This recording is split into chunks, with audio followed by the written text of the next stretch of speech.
The word, the census completed last year, and shows many Americans are moving. But we are going to take this news conference in North Carolina, and we'll get back to the census on the back end.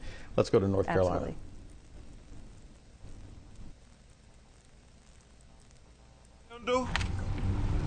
Attorney Chantrell Lassiter,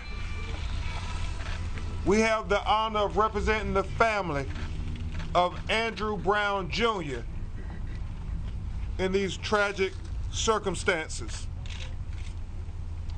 We also have present with us today, you all know Miss Gwen Carr is here, but we have Miss Tanika Cox, who is the mother of Fred Cox, whose son was killed by police in High Point, North Carolina, at a church. Not only are they killing us for driving while black, shopping while black, having a cell phone while black, sleeping while black, like Botham Jones been in our apartment while black. But her son was killed while at the church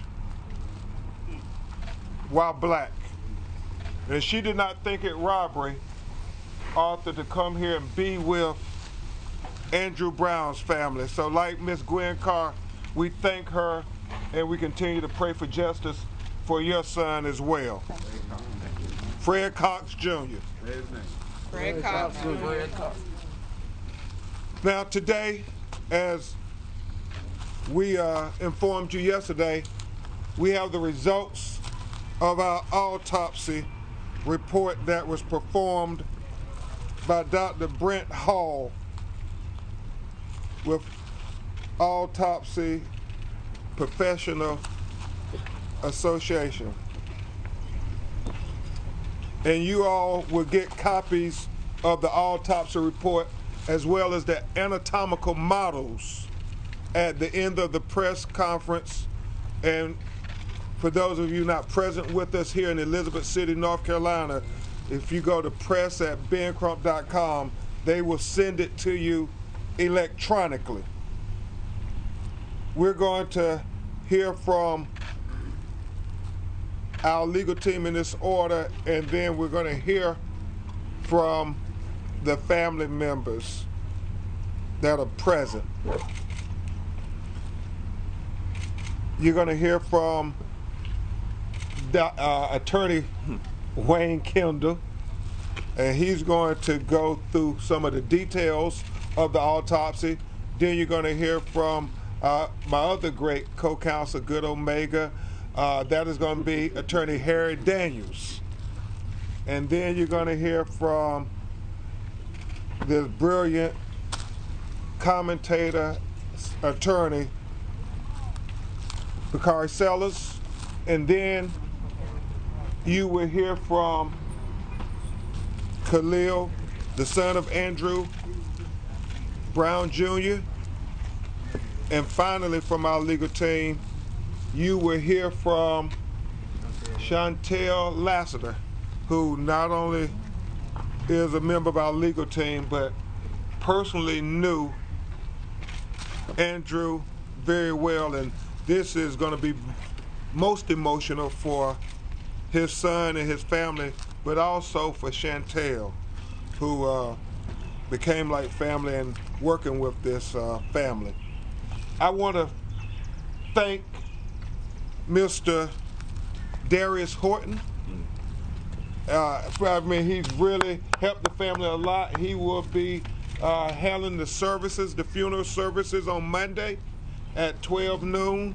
But he also made sure that whatever the family needed with making sure they worked with the medical examiner, that he accommodated them. So we can never say thank you enough, Mr. Horton. Thank you. Thank you, Mr. Horton. Now, you all know from the death certificate that it was a penetrating gunshot wound to the head. But Attorney Sellers, what they did not know was that It was a kill shot to the back of the head. And so we're going to have Attorney Wayne Kendall go through the autopsy report for you in detail.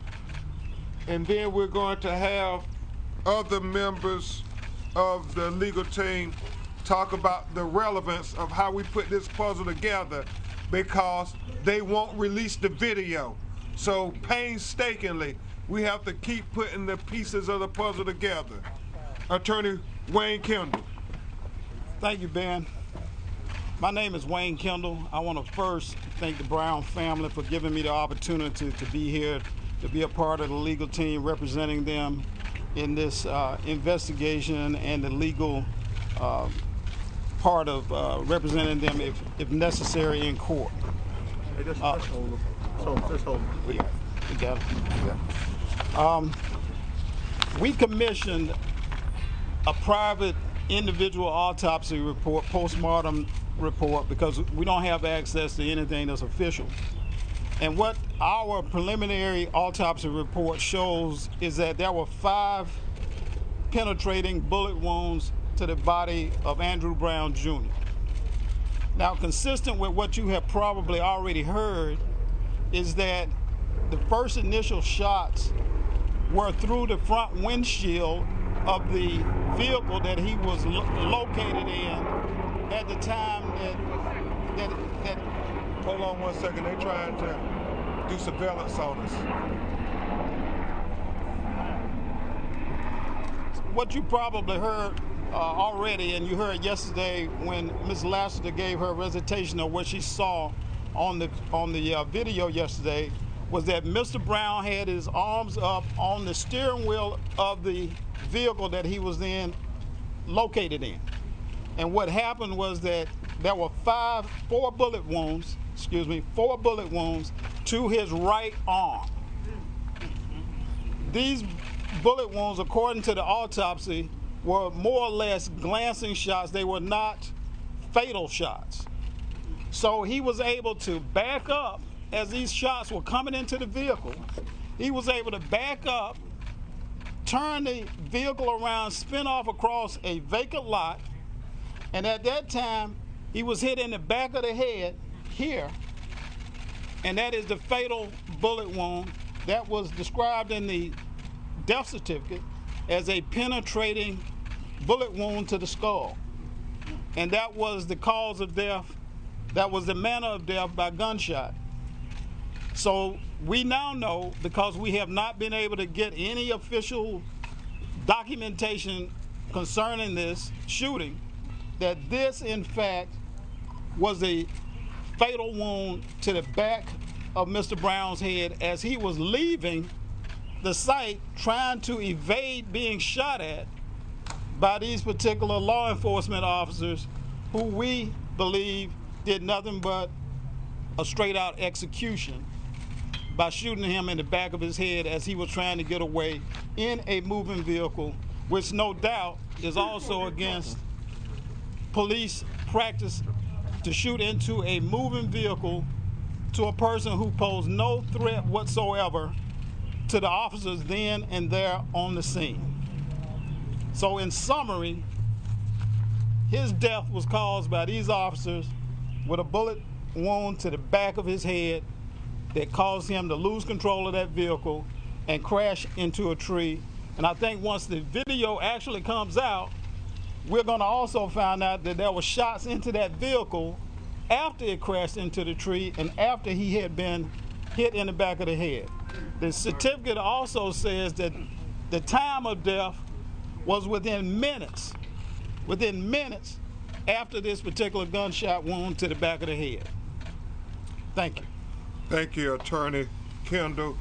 As Attorney Harry Daniels comes before you, it's important to note that the gunshot wound to the head, the entrance was the back of the head, range intermediate, projectiles sequentially perforated and penetrated his skull and his brain.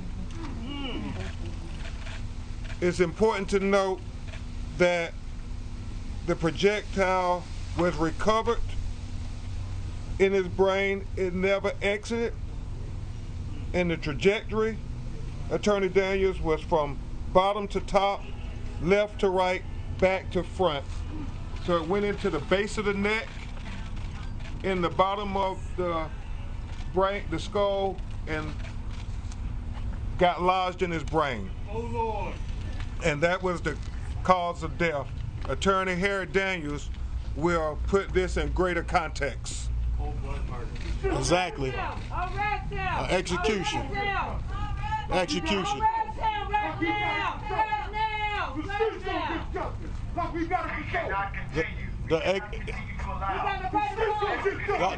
us a minute. Wait a minute. The streets gonna get justice, bro. You better remember that, Negro. The streets gonna get justice. You ain't nothing. Execution. That's what took place. That's what Attorney Wayne Kendall described. He went over the medical points of it, but that's exactly what he just described. Overkill, execution. The law enforcement in this country cannot be judge, jury, and executioner. Andrew did not get his due process.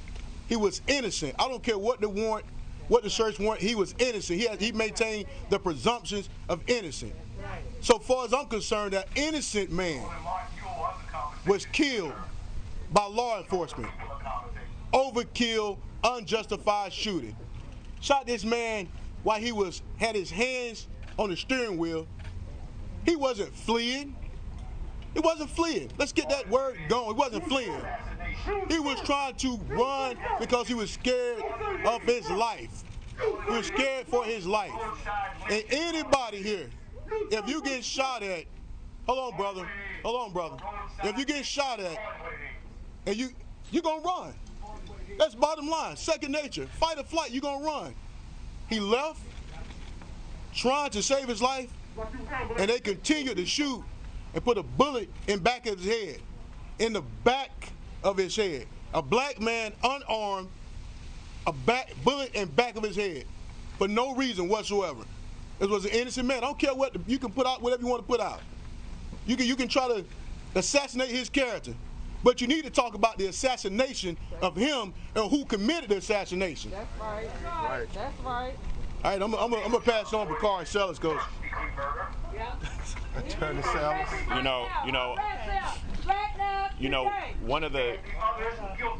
One of the things that I wanted to mention today is that we have the privilege of. That's right. Get rid of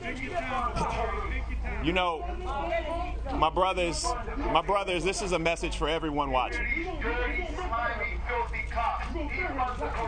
Hey, you don't have to like us. That's fine. For the family. We don't need no cracker court. So what we're trying to say is you don't have to care for Ben or Bakari or Harry. You don't have to be Democrat or Republican.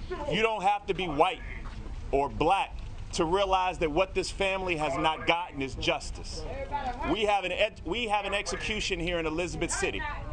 We have an execution here in Elizabeth City, and what I want people to understand while we have this execution is we demand justice from the Sheriff's Department. We demand justice from this district attorney. We demand justice not for anybody standing up here, but we demand justice for Andrew Brown and his family. Amen. Andrew Brown and his children.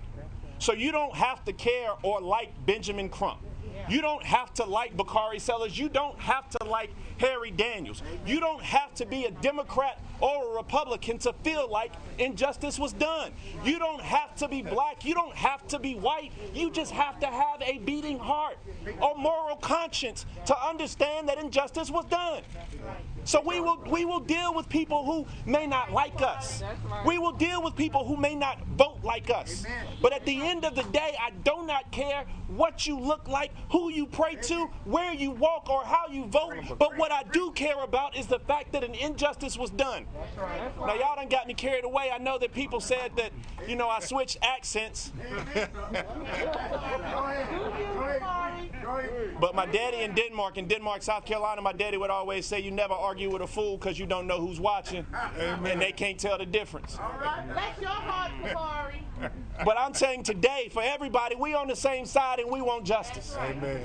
We actually had a conversation. We staying together. We got Khalil. We got his brother on FaceTime right here. We got Khalil's mama right here. We have the mother of the family. We have 5 kids, and I don't care how you vote. I don't care if you're black or white. I don't care if you don't like me. But have a moral conscience for the injustice that's going on. The media has to gain control and say, we demand some transparency and some action from this body. Yep. We don't know what the video is going to show because they ain't shown us nothing. Yep. And we also have bad laws in the state of North Carolina. And everybody should be held accountable for the fact that in Columbus, Ohio, the video came out in a few hours. And you hear that pain? You hear the pain of the young lady in the back? That pain is all throughout the community. Josh Stein needs to be held accountable. All of those I'm about to bring Khalil in. And so the last point I want to make is one of the worst questions we always get asked. My last point is this. One of the worst questions we always get asked is, can the family tell everybody to be calm and peaceful? Yeah. And people always come up to the family and put that onus on them. All right. You know, they always say, can the family have a message to people? We appreciate the people who are protesting peacefully. We appreciate that. But if we want calm, if we want justice, then that onus is not on this family. That onus is the people who are hiding the information we need to get answers. And so I know that we want to yell, I know we want to scream, but I just ask that you all take a moment and breathe and pray for Khalil.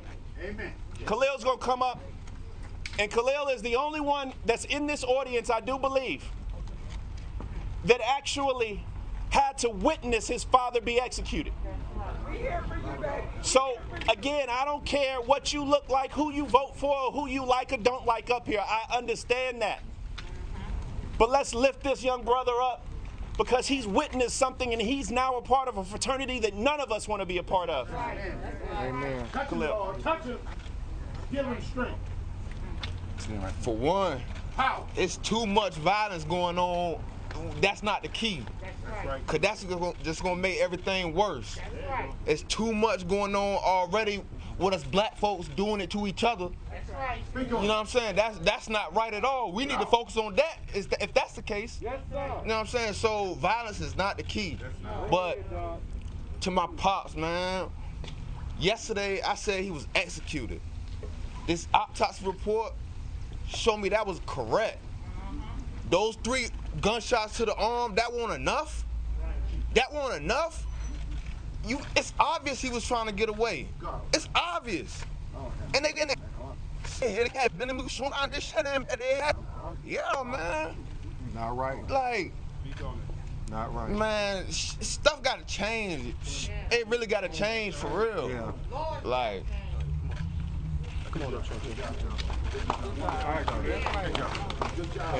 There was actually 4 gunshots to the arm, and they kept shooting. Now we're going to hear from Attorney Chantrell Lassiter. I want y'all to hear the pain in this community, the pain, the yelling that y'all hear, the agony that y'all hear. This is pain. And a lot of times pain is interpreted as rebellion or whatever people want to interpret it as. Call it what it is. It's painful. This is painful for this family. This is painful for this community. We came up here yesterday, as Khalil said, and we told you it was an execution. People were questioning, well, you know, what about this? What about that? It was an execution. It was an assassination of this unarmed black man, and that is painful. And we are tired. Mothers are tired. Sisters are tired. Right. That's right. Don't forget about fight. Fathers are tired. That's right. Communities are tired. Grandparents, uncles, aunts, cousins, friends, people that you call your family is tired. Y'all have to hear that pain. Y'all don't tune it out. Because people are yelling and it's not traditional or it's not conforming to the norm. It is pain. You have to hear that. And justice will be served. Justice will be served. Amen. Thank you. Miss Gwen Carr, Miss Tanika Cox,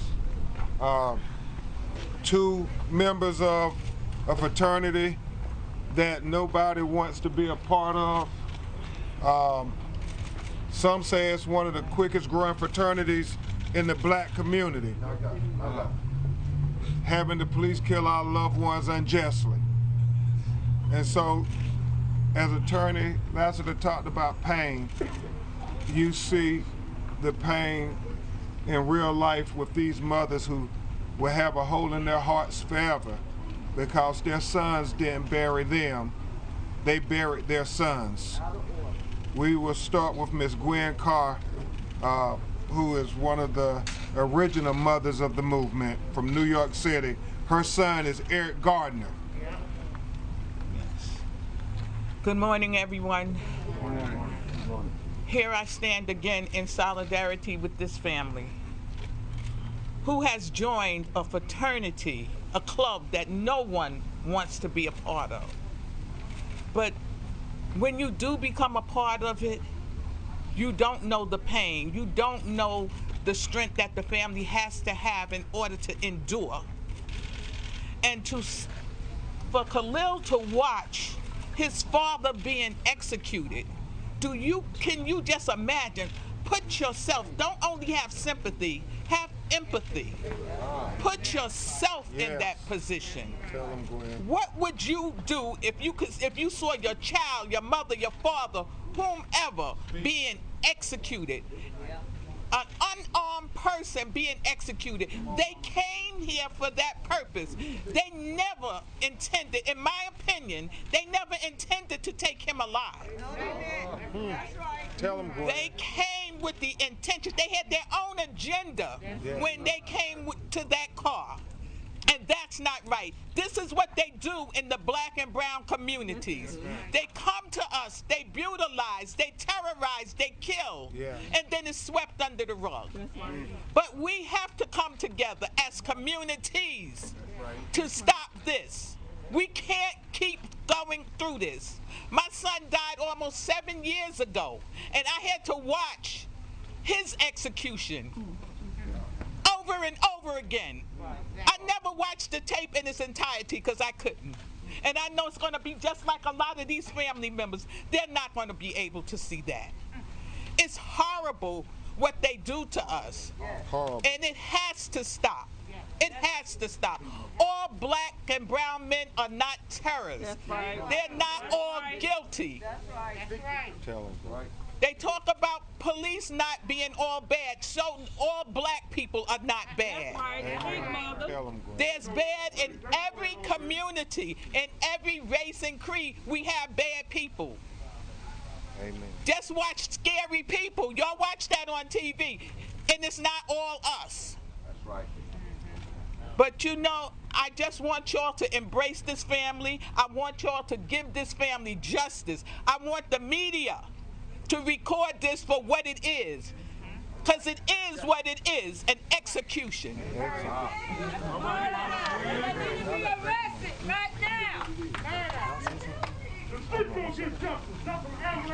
And here you go, sweetheart. I'm Tanika. This is Tanika Cox, the mother of Fred Cox Jr. Many of you don't know her story, but it needs to know. Her son mattered. My son, we're from High Point, North Carolina. My son was murdered, executed in a church on November 8th by a plainclothes detective. The pain is unbearable. It's undescribable. And my heart goes out to Khalil. I can't imagine his pain seeing his father slaughtered like a pig. They killed him. He is a murderer. They're trying to make it common to kill, for the cops to kill people of our skin tone. We gotta stop it. They gotta be held accountable with killing us. It's not normal. And we need to start right now by by putting them behind bars. Because had it been the other way around and his daddy killed them, he would never walk these streets again. Amen. So we got to hold them at the same level as we hold our black and brown boys. Amen. They need to be locked up right now. Yesterday, last week, November 8th, he should have been locked up. But I still don't know who this man is that murdered my son in a church.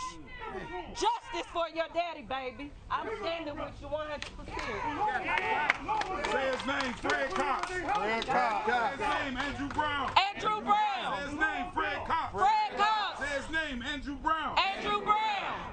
Okay. Very briefly, we will hear from Arthur, Austin, and Kirsten Ford. Y'all go get the question. Y'all go get the question. Look, I'm no politician, I'm no activist. I'm just a person that grew up in the hood, that always everybody know me for the truth.